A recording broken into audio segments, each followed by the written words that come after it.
castelo forte é o nosso Deus. Boa noite, meus irmãos. Cumprimentamos também aqueles que nos acompanham. E eu estava pensando ali como o nosso Deus, ele é de fato surpreendente.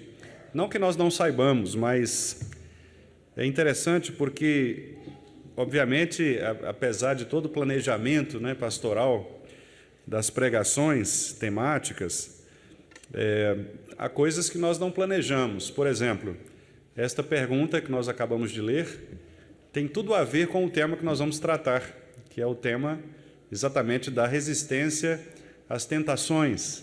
E aqui nós acabamos de ler que a santificação em nós, neste mundo, ela não é perfeita, exatamente pelos restos de pecado que há em nós e pelas tentações às quais nós estamos sujeitos. Então, é muito interessante como, de fato, o Espírito Santo do Senhor guia todas as coisas para que nós possamos compreender a sua palavra, não é de uma maneira tão clara, tão instrutiva, e como isso, de fato, enche os nossos corações.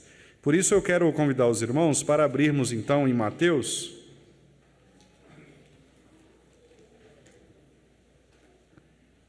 Nós vamos ler a parte da oração do Senhor, que estamos analisando nesta noite, que é Mateus capítulo 6, a oração do Pai Nosso, e nós vamos fazer a segunda mensagem, então, no versículo 13, que é o versículo da sexta petição, que trata do pedido que o Senhor Jesus nos ensina a fazer, para que não caiamos em tentações e para que também sejamos libertos, livres de todo o mal. Vamos ler então, meus irmãos, Mateus 6, 13, juntos. E não nos deixes cair em tentação, mas livra-nos do mal, pois teu é o reino, o poder e a glória para sempre. Amém. Vamos orar então mais uma vez. Nós te agradecemos, Senhor, pela tua bondade para conosco, porque o Senhor é o nosso Deus e o nosso mestre. O Senhor nos ensina tudo aquilo de que precisamos para uma vida santificada, purificada, uma vida verdadeiramente disposta a obedecer a Tua palavra. Por isso nós te agradecemos, porque nesta noite o Senhor nos trouxe mais uma vez para engrandecermos o Senhor por meio dos cânticos, das orações, das nossas ofertas, mas também, Senhor, nos trouxe para que possamos ouvir a Tua santa palavra. E neste momento nós precisamos, ó Deus, da iluminação do Teu Santo Espírito, para que esta palavra possa ser aplicada em nossos corações, de maneira que não apenas sejamos instruídos, mas que possamos ser habilitados pela Tua graça para fazermos aquilo que o Senhor deseja que façamos, a fim de crescermos na graça e no conhecimento de Cristo Jesus, o nosso Senhor. Em nome dele mesmo nós oramos. Amém. Meus amados irmãos, como nós devemos então confrontar as estratégias que Satanás utiliza para nos atacar? Nosso Senhor Jesus, sabendo que nós somos frágeis, falhos, sujeitos às mais diversas tentações, porque Ele mesmo foi tentado, nós lemos inclusive nesta liturgia o texto que fala a respeito disso. Jesus foi tentado em todas as coisas à nossa semelhança, mas Jesus venceu as tentações. E, aliás, o primeiro teste antes de ele entrar no ministério foi exatamente aquela tentação a qual ele foi submetido pelo próprio Espírito de Deus, que o levou até o deserto para que pudesse ser tentado por Satanás. Jesus bravamente resistiu às tentações de Satanás, utilizando a palavra de Deus, a palavra registrada no Antigo Testamento, que já afirmava a soberania de Deus sobre Satanás e sobre todas as suas artimanhas. Por isso, nós também devemos, tal como Jesus, resistir bravamente às tentações. Nós vimos na mensagem anterior que fomos capacitados para isso, porque antes nós não podíamos vencer as tentações. Aliás, nós estávamos inclinados a todo o pecado, exatamente pelo fato de que a nossa depravação total, completa, ela nos inclinou para o mal, de maneira que o nosso coração enganoso sempre nos dirigia para aquilo que era contrário à lei de Deus. Mas, tendo sido salvos pela graça, justificados por meio de Cristo Jesus, nós também nos tornamos habilitados para vencer as tentações. Paulo, escrevendo aos Romanos, capítulo 6, Paulo diz: onde abundou o pecado, a graça foi muito maior, porque agora nós somos capacitados pela graça para não mais pecarmos contra o Senhor. E este é o ponto significativo que todos nós devemos nos concentrar, meus irmãos. Nós somos capacitados para resistir e vencer as tentações. Não há tentação que nós não possamos resistir bravamente. É óbvio que algumas delas exigirão de nós muito mais capacidade espiritual, e por isso o escritor aos Hebreus, no capítulo 12, versículo 4, nos diz que nós nem sempre resistimos até ao sangue, e é por isso que nós caímos, é por isso que nós somos enredados pelas conversas moles de Satanás, pela cobiça, pela concupiscência do nosso coração, como nós inclusive lemos aqui na pergunta 78 e também lá em Tiago, durante esta liturgia. A tentação, ela vem por causa da cobiça do nosso coração, e nós então, pela concupiscência da carne, damos lugar às tentações e caímos. Mas nós podemos resistir às tentações. E o pedido que o nosso Senhor Jesus então nos ensina a fazer é exatamente este: Senhor, torna-nos capazes, habilitados, fortalecidos na força do Teu poder, para vencermos as tentações. Veja que Jesus não diz, meus irmãos, que as tentações não virão sobre nós. Muito pelo contrário, se Ele está dizendo para que Deus nos livre ou não nos deixe cair, é porque a tentação estará muito próxima de nós.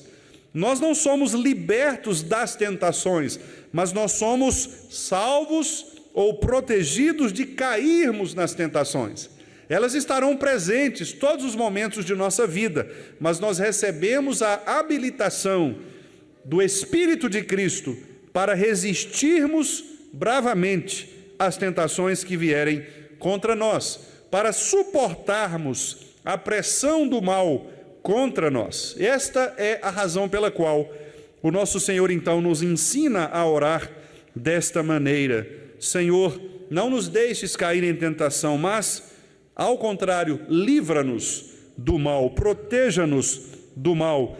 Não permita que o mal possa vir contra nós de tal maneira, na nossa fraqueza, aproveitando-se da nossa fraqueza, que ele não venha contra nós para nos derrubar. Por isso, meus amados irmãos, nós precisamos entender um pouco das estratégias de Satanás. O que ele faz na vida das pessoas, especialmente daqueles que são crentes no Senhor Jesus Cristo. E eu vou tomar aqui como referência um material muito interessante do pastor Joel Bick, que é Lutando contra Satanás, em que ele expõe exatamente estas vitórias dos crentes contra as tentações. E uma das suas abordagens é explicar quais são as principais estratégias de Satanás para nos levar ao pecado, para nos fazer cair. E a primeira estratégia de Satanás, conforme nós vemos na Bíblia, é nos seduzir ao pecado. Esta é a primeira estratégia de Satanás. O texto que nós lemos aqui de Tiago diz que esta sedução é exatamente a cobiça, é o toque naquele desejo do nosso coração. Nosso coração deseja coisas. E então Satanás, conhecendo as coisas que nós desejamos, muito embora ele não seja onisciente para ler aquilo que está em nossos pensamentos, mas ele é suficientemente sagaz para perceber o nosso caminhar no dia a dia. Ele então toca nestas coisas que ele sabe que vai nos atingir, ou tocar as nossas concupiscências, tocar a nossa cobiça, e ele então planta próximo de nós aquilo que pode nos fazer cair. Portanto, esta é uma artimanha de Satanás. oferecer a isca do prazer, para que nós possamos ser então capturados pelo anzol do pecado. Foi assim como aconteceu o primeiro pecado, o pecado chamado original. Satanás ofereceu à mulher aquele fruto que lhe pareceu, diz o texto de Gênesis, agradável aos olhos. Portanto, esta é uma estratégia de Satanás, seduzir-nos, especialmente pelos nossos sentidos. Ele coloca próximo de nós coisas que nós vamos sentir prazer, pelas quais nós sentiremos prazer, quer seja pelos olhos, quer seja pela boca, quer seja pelos ouvidos. Por exemplo, Satanás conhece a nossa fraqueza quanto a espalhar maledicências. O que ele faz? Ele então coloca nos nossos ouvidos o maior número possível de conversas falsas, o maior número possível de maledicências, para que nós sejamos tentados a espalhar essas maledicências e nos tornarmos assim fofoqueiros, maledicentes, mexeriqueiros. Satanás sabe das nossas fraquezas, então ele aproveita circunstâncias para plantar em nós estas coisas. Satanás sabe que a fraqueza de alguém vem pelo paladar, então ele coloca coisas que são agradáveis ao paladar, e esta pessoa então passa, por exemplo, a ingerir substâncias que agradam o seu paladar, mas que a levarão ao pecado contra Deus, à falta de sobriedade, por exemplo, a um tipo de obesidade incontrolável, a chamada gula nas Escrituras. Satanás nos tenta pelos prazeres. Satanás sabe daqueles homens que não suportam olhar para as mulheres ao seu redor, então ele planta à frente dos olhos destes homens, cuja cobiça já está no seu coração, aquelas mulheres mais atraentes a estes olhos, para que eles possam assim pecar contra o Senhor, pecar contra a sua esposa. É assim que funciona. Satanás, ele nos tenta por aquilo que nós somos seduzidos. Satanás apresenta quase sempre o pecado como uma virtude. Então é como se ele tentasse nos convencer de que, na verdade, o pecado não é problemático, tão problemático quanto nós achamos que é. Geralmente, Satanás, inclusive, ele coloca o pecado como algo tão sedutor que nós não conseguimos nem perceber a gravidade deste pecado. E nós então caímos, somos arrastados por estas seduções de Satanás, por essa tentação que vai realmente nos levar à morte. Uma outra estratégia, meus irmãos, utilizada por Satanás, segundo o pastor Bick, é nos impedir de participar das disciplinas espirituais. Aqui a ideia é que Satanás, ele nos faz enfocar em outras coisas que não sejam aquelas disciplinas espirituais que de fato nós precisamos para a busca da santidade. Ele nos desanima, por exemplo, na busca pela oração. E não é incomum nós percebermos que talvez a menor frequência às reuniões cristãs seja exatamente a frequência nas reuniões de oração. Graças a Deus, louvado seja Deus, que a nossa igreja tem se manifestado bem em relação a isso, temos tido um bom número de irmãos, mas se você rodar por aí e fizer uma estatística, você vai verificar que as reuniões menos frequentadas são exatamente aquelas reuniões em que as disciplinas espirituais são mais enfatizadas. Se você comparar, por exemplo, aquelas reuniões de comunhão, de confraternização, de festas, com as reuniões de estudo bíblico, oração, você perceberá uma grande diferença na frequência. E isto não é da nossa época, não é da nossa geração, isso sempre foi assim. Quando havia festas lá no antigo Israel, as coisas eram lotadas, mas quando elas eram chamadas ao arrependimento, poucos de fato se arrependiam, poucos de fato se apresentavam a Deus.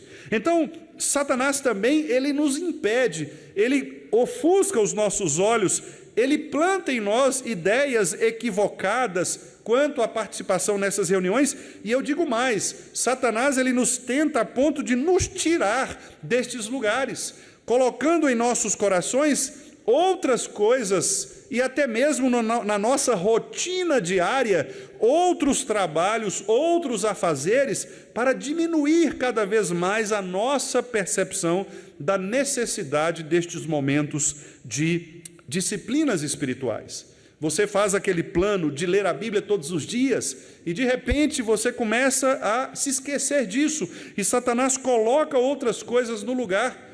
Satanás substitui a leitura da Bíblia por um podcast interessante que você acabou de achar e você deixa de ler a Bíblia para ler o podcast, para ouvir o podcast.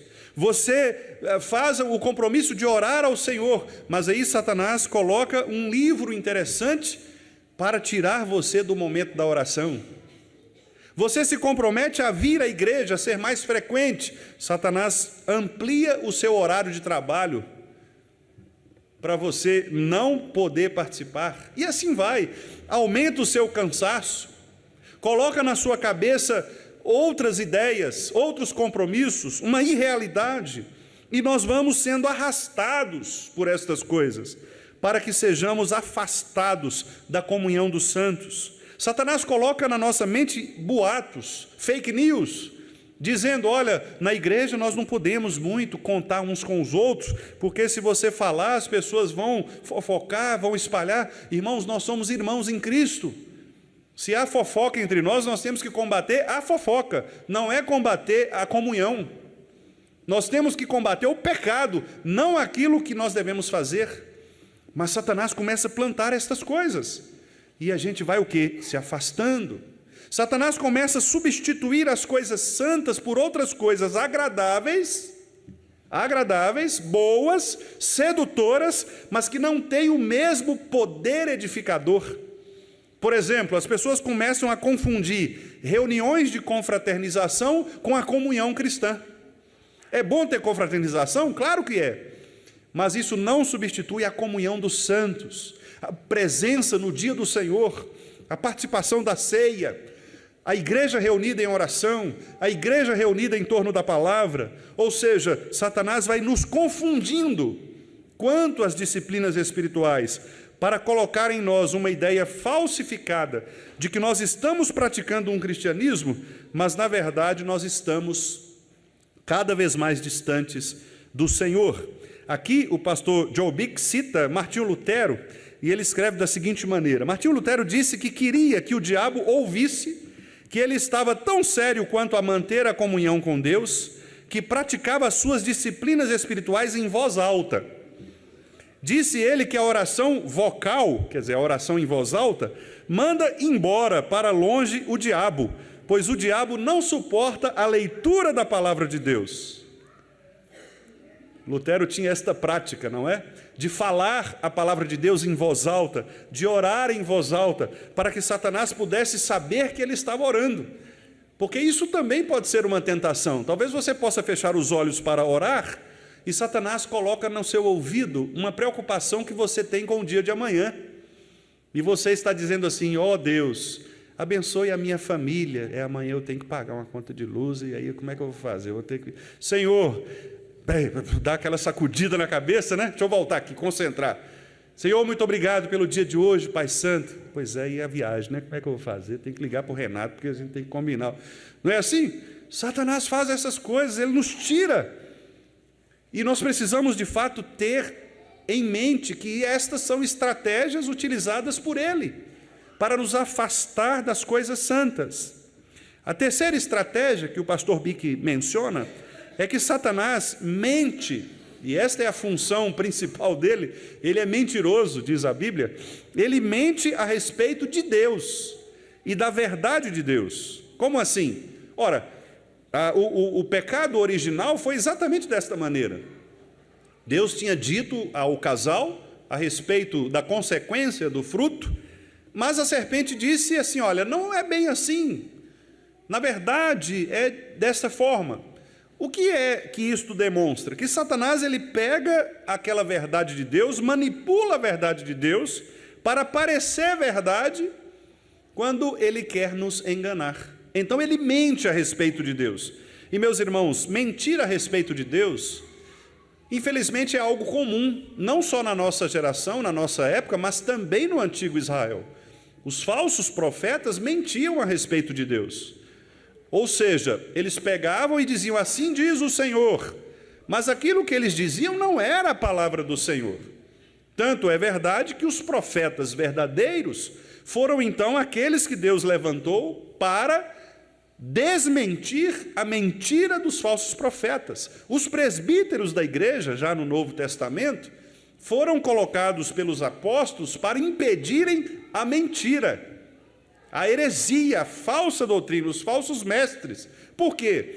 Estas pessoas, utilizadas por Satanás, são instrumentos de Satanás para mentir a respeito de Deus. E o que significa mentir a respeito de Deus? Ora, falar coisas contrárias às Escrituras, mostrar um Deus que não é o Deus das Escrituras. Por exemplo, estas pessoas que dizem que Deus não pode mandar ninguém para o inferno, porque Ele é um Deus bom, Ele é um Deus de amor. Deus não vai mandar ninguém para o inferno. Ora, isso não é o que diz a Escritura. A Escritura diz que Deus vai mandar sim para o inferno aqueles a quem Ele reprovou. Há pessoas que dizem que Deus, Ele nos recebe como nós estamos. Não, a Bíblia diz que Deus nos recebe arrependidos. Arrependei-vos. Sem arrependimento nós não podemos chegar perto do Senhor. Portanto, estas pregações que nós ouvimos hoje, que são pregações muito mais de autoajuda, pregações que visam muito mais tratar da saúde mental das pessoas do que do coração, são pregações perigosíssimas que mentem contra Deus. E são muitas vezes estratégias de Satanás exatamente para impedir que as pessoas conheçam o verdadeiro Deus. O pastor Jonathan Edwards escreveu assim: quando o homem em aflição clama por piedade, qual pedido é mais certeiro que este? Pois Deus é movido à misericórdia para conosco, por nada menos que a situação miserável de nosso caso.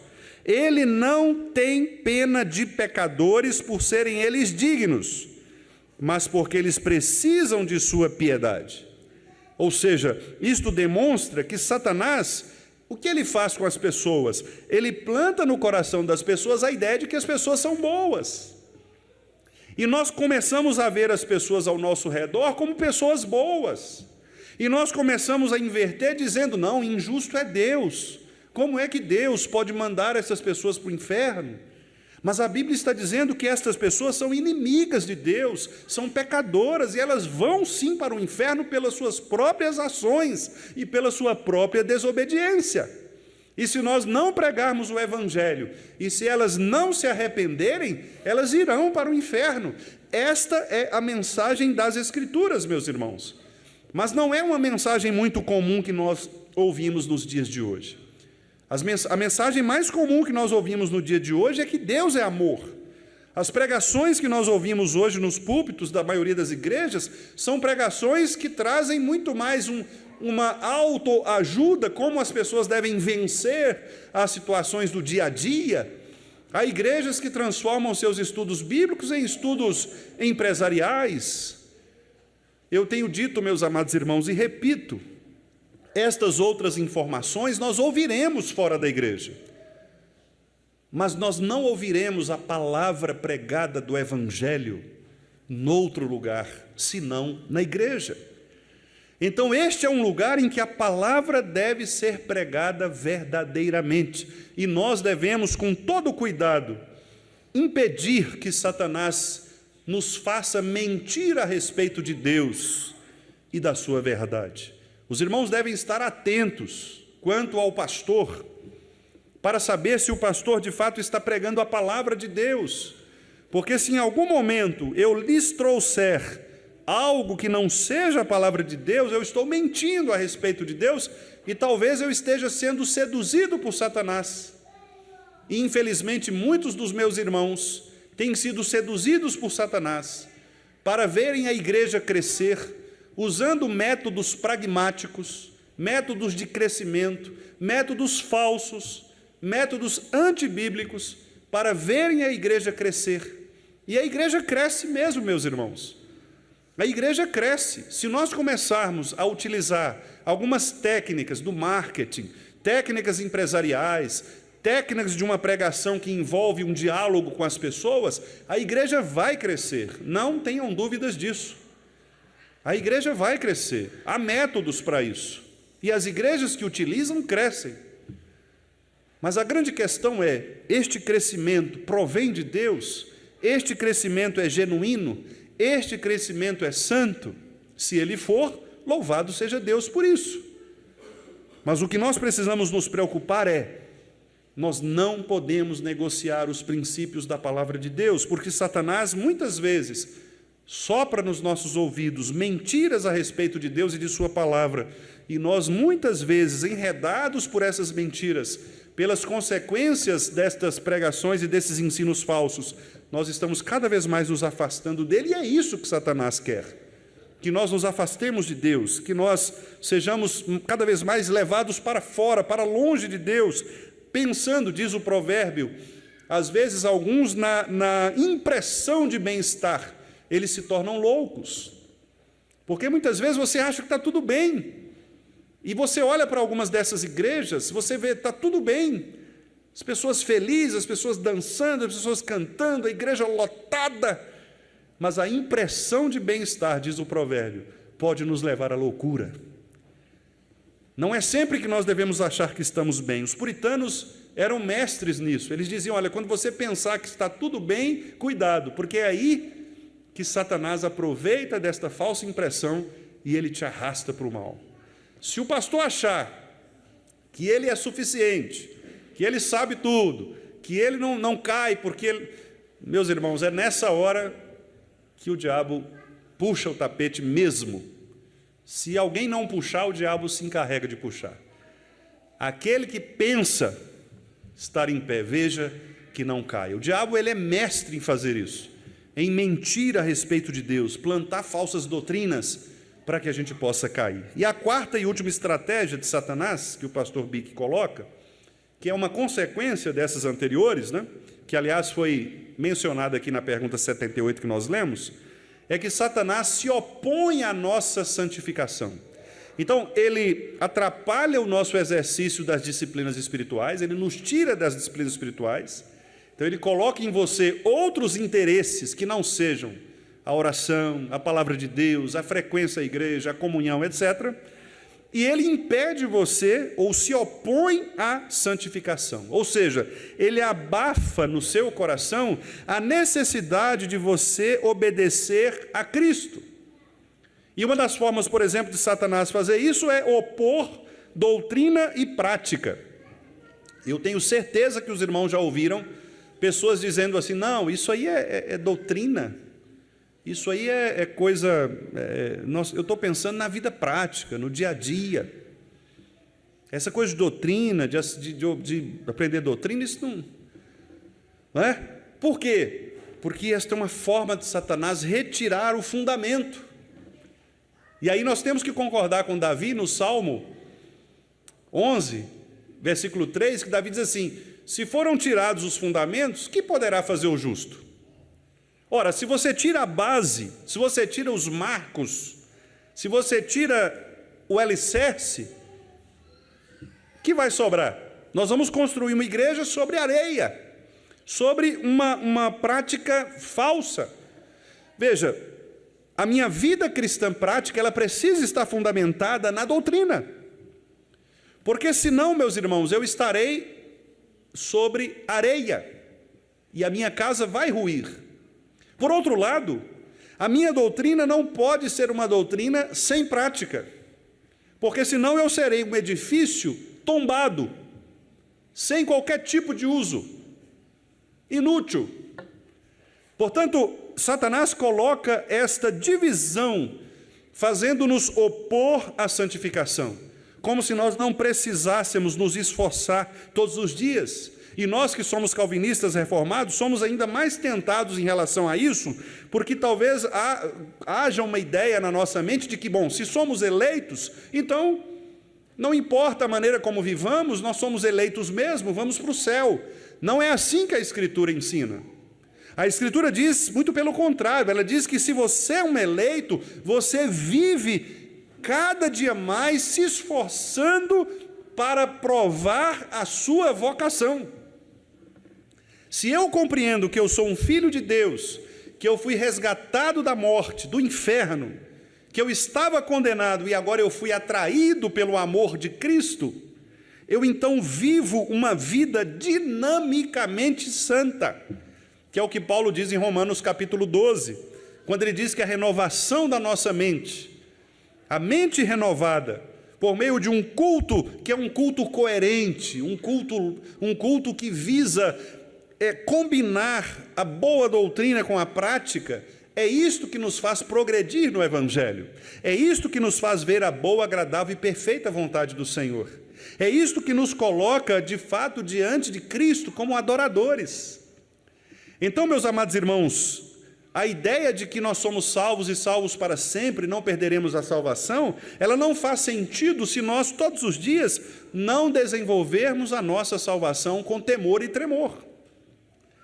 A nossa eleição só faz sentido se nós demonstrarmos todos os dias a razão pela qual nós fomos eleitos, que é para a glória de Deus, Efésios capítulo 1, versos 6 e 12. Nós somos criados para a glória de Deus. Fomos de fato feitos para demonstrar a glória da graça de Deus. Então, Satanás ele nos confunde. Satanás nos bloqueia quanto ao arrependimento. Eu disse aos irmãos aqui numa mensagem anterior, uma mensagem dura, inclusive, dizendo que às vezes nós confiamos nesses poucos segundos aqui que oramos a oração chamada de confissão e nunca mais voltamos a isto. Esperamos o próximo domingo para que o diácono venha e faça a oração de confissão, algum irmão se levante e faça a oração de confissão, como o irmão Romar fez hoje, e ficamos nisso. Mas, meus irmãos, nós pecamos todos os dias contra o Senhor. Nós pecamos várias vezes todos os dias. Num só dia, nós pecamos várias vezes contra o Senhor. Portanto, observe, Satanás ele retira de nós esta consciência da nossa incapacidade. Ele nos torna autossuficientes. Ele coloca em nosso coração, não, você não precisa de Deus. Mesmo que nós não afirmemos isso com os lábios, mas o nosso coração, a nossa vida prática acaba sendo assim. Nós elegemos outras coisas no lugar de Deus. O puritano Thomas Watson escreveu o seguinte: o diabo não se importa quantas pílulas de sermão tomamos, desde que elas não tenham efeito sobre a nossa consciência. O diabo não se importa com quantas pílulas de sermão nós tomamos. Não importa quantos sermões você já ouviu na vida. Ah, pastor, eu sou crente desde que eu nasci, já ouvi muito sermão sobre isso. Tá, isso faz diferença. A questão é, quantos desses sermões fizeram efeito na sua consciência? Para você se levantar, sair daqui e dizer, eu mudarei o meu jeito de pensar, eu mudarei o meu jeito de agir. Ouvir sermão, qualquer um ouve. Faz diferença. Qual o impacto da palavra no coração? Esta é a diferença. E é por isso que nós reclamamos todos os dias de uma vida muito mais arrependida na presença de Deus, de uma vida em que a santificação, meus irmãos, se torna algo natural de todos nós. Numa vida em que a disposição do meu coração de vir à igreja não é apenas uma resposta mecânica, mas é um desejo sincero de estar na presença do Senhor, na companhia dos irmãos, de fazer frutificar os chamados frutos do Espírito. É aqui que nós vamos exercitar os frutos do Espírito. É aqui que nós vamos conseguir demonstrar o domínio próprio, o amor. É aqui que nós vamos demonstrar a alegria. Então, estas virtudes, que a Bíblia chama de fruto do Espírito, só podem ser exercitadas no corpo. É no corpo que o coração funciona. O coração não funciona fora do corpo. É no corpo que o cérebro funciona. É no corpo que o meu dedo indicador funciona. Portanto, se você está fora do corpo, você não funciona. E a santificação é isto, é a sua inserção no corpo.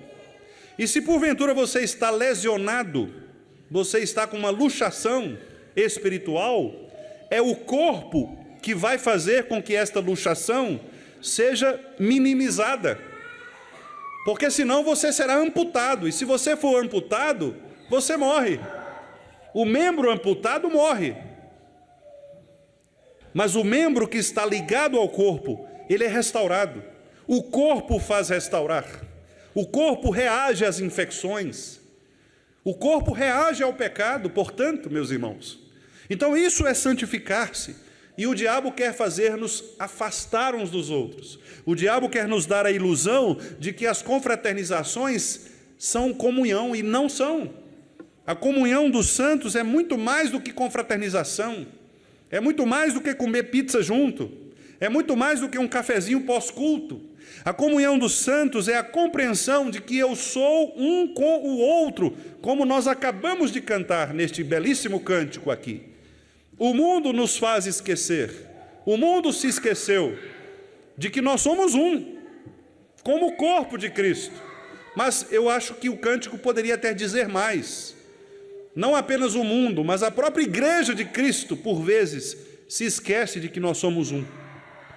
Porque nós nos abstemos de cuidar uns dos outros, como Paulo disse em Colossenses 3,16. Habite em vós ricamente a palavra de Cristo, instruí-vos e aconselhai-vos mutuamente. Porque é assim que funciona a comunhão dos santos. Paulo, escrevendo aos Efésios, tratando sobre a igreja, ele diz que as juntas ajustadas, elas vão crescendo, elas vão se movimentando para produzir este pleno crescimento do edifício que é a igreja de Cristo, sobre o fundamento dos apóstolos. Portanto, meus amados irmãos, a santificação, ela é necessária para a vida cristã, e o diabo quer nos fazer esquecer-se disso. Lembre-se do que o escritor aos Hebreus nos diz. Nós devemos nos santificar, porque sem a santificação nós não veremos o Senhor. E ele diz: santificai-vos e tende paz, porque a comunhão é o processo pelo qual nós atingimos esta santificação. Portanto, meus irmãos, concluindo, nós queremos dizer aos irmãos que Satanás é astuto, inteligente. Satanás sabe e conhece as nossas fraquezas. Satanás, ele está pronto, como aquele velho leão, mas que permanece leão, para nos atingir. Ele é sagaz. Ele é aquele que observa o nosso comportamento. E então, como Pedro disse na sua carta, nós devemos ser sóbrios e vigilantes, porque o diabo, o nosso adversário, ele anda por aí, em derredor, como leão que ruge, procurando alguém para devorar. E o conselho de Pedro que nós todos devemos ouvir é resistir-lhe firmes na fé. Devemos resistir bravamente a Satanás, bravamente ao diabo, às tentações. E se você pensar que só você está sendo tentado, Pedro diz: certos de que sofrimentos iguais aos vossos estão se cumprindo na vossa irmandade espalhada pelo mundo. Primeira carta de Pedro 5, 8 e 9. Saibam que não somos somente nós que somos tentados. O povo de Deus é tentado. Os cristãos são tentados a todo tempo. E nós devemos, portanto, resistir ao diabo, e ele fugirá de nós. Nós devemos resistir bravamente às tentações, cortar na própria carne, resistir até ao sangue. É esta a mensagem de Jesus quando ele disse: se o teu olho te faz pecar, arranca-o. Obviamente Jesus não estava dizendo isso de maneira literal, que nós tirássemos os nossos olhos, mas o que Jesus está querendo dizer é que aquilo que te faz o mal, ou aquilo que te conduz ao pecado, deve ser excluído de sua vida. Se é uma rede social que te faz pecar, saia da rede social por um tempo, bloqueie os contatos, tome uma decisão, uma atitude, faça algo, mas não dê lugar ao diabo. Porque se você der lugar ao diabo, saiba que ele é muito mais inteligente do que você, muito mais astuto do que você. Você só é capaz de vencer o diabo por causa de Cristo. Sem Cristo, nós somos alvos fáceis para Satanás. Por isso, meus amados irmãos, tomemos cuidado, tanto eu quanto vocês, todos nós, dependamos uns dos outros, sejamos seguros uns pelos outros, animados uns pelos outros, pastoreados uns pelos outros, porque o diabo, nosso adversário, ele anda em derredor, procurando a quem tragar. Por isso nós devemos, meus irmãos, manter firmes as disciplinas espirituais. Devemos andar pela regra da palavra de Deus, conferindo a palavra de Deus, para saber se de fato estamos na fé, como diz Paulo em 2 Coríntios, no finalzinho, no capítulo 13, verso 5, ele diz: examinai-vos a vós mesmos e provai se estáis na fé. Nós devemos provar a nossa fé. Nós devemos, meus irmãos, ter vergonha de entristecer o Espírito Santo de Cristo, como Paulo escreveu aos Tessalonicenses: não entristeçais o Espírito. E entristecer o Espírito significa exatamente viver uma vida discordante daquela que o crente deve viver. Sim, nós não iremos para o inferno uma vez salvos, mas nós podemos envergonhar o nome de Cristo, e por isso o salmista diz: Pai, não permita que o teu nome seja envergonhado por minha causa. Jesus, certa vez, repreendendo os crentes, disse: o meu nome é blasfemado entre as nações por causa de vocês. Nós devemos resistir imediatamente às primeiras investidas de Satanás. Lembre-se de José. José, quando foi tentado pela mulher de Potifar, logo na primeira investida ele fugiu. Paulo, instruindo ao jovem pastor Timóteo, Paulo disse: foge, porque uma das formas de Satanás nos tentar também é dizer: você é forte, não, isso aí não vai te atrapalhar, não é? O pastor que está aconselhando uma moça solteira, bonita, lá no gabinete, Satanás fala: não, você não tem problema não, pastor, o zelador está de folga hoje, mas você é crente. Crente, meus irmãos. Mas eu sou homem. Então, o que é que Satanás está falando? Olha, não tem problema não. Tem problema, foge. Não deixe essas coisas chegarem perto de você, porque pode ser o instrumento de Satanás para te fazer cair. Devemos estar cheios do Espírito Santo de Cristo. Devemos permanecer humildes, sabendo que nós somos sujeitos à queda. Aquele que pensa estar em pé, cuidado. Devemos ser humildes. Senhor, tem misericórdia de mim, Senhor, eu sou fraco, não coloque na minha frente, não permita que Satanás me tente nesta minha fraqueza, livra-me do mal. Devemos ser vigilantes, meus irmãos, manter uma forte e constante vigilância, olhando todo o tempo. Isso não tem nada a ver. Esta ideia do não tem nada a ver já levou muita gente para a cova espiritual. Muita gente. Tem a ver sim. Cuidado. Cuidado, boquinha, com o que fala. Cuidado, olhinho, com o que vê. Não é isso que as crianças cantam?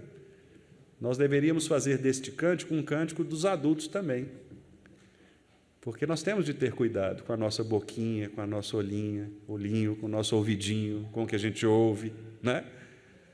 Porque Satanás nos tenta por estas coisas. E, finalmente, irmãos, devemos lutar contra Satanás com a força de Cristo. Lembre-se do que Paulo escreveu aos Filipenses, dizendo: olha, sejam fortalecidos no Senhor, e também aos Efésios, naquele texto que nós conhecemos como a armadura de Deus, fortalecidos no Senhor e na força do seu poder. Nós devemos estar firmes na palavra, firmes na oração, firmes na comunhão dos santos, para não sermos arrastados pelos ventos diabólicos que vêm contra nós e tentam nos derrubar. Permaneça firme na fé, diz o puritano Brooks. Finalmente, queres ver verdadeiramente a derrota de Satanás em tua vida? Focaliza Cristo, lembrando quem tu és nele. Vence o mundo pela fé em Cristo, Produz fruto por amor dele. Não te tornes tentador por seu amor. Põe toda a tua esperança em Cristo, confiando em seu poder e amando a ele e a seu povo. Vive de tal modo que Cristo signifique tudo para ti.